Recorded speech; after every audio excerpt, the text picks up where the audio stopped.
அக்யூப் TV இன்றைய தலைப்பு செய்திகள். அக்யூப் டிவி நேயர்கள் அனைவருக்கும் அன்பான வணக்கம்.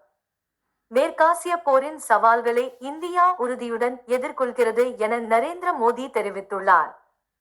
அமித் ஷா மம்தாக்கு எதிராக குற்றப்பட்டியல் வெளியிட்டுள்ளார்.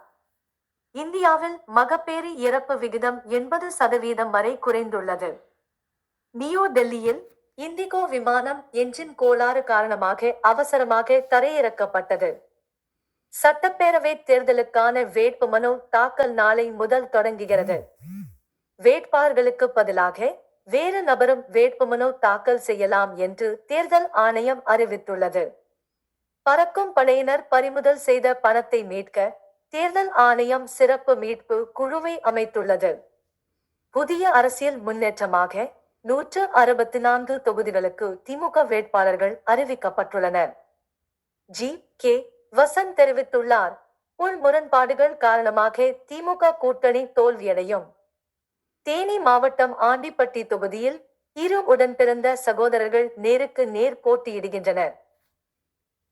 சென்னையில் ஒரே நாளில் 54.49 லட்சம் ரூபாய் பணம் பறிமுதல் செய்யப்பட்டுள்ளது.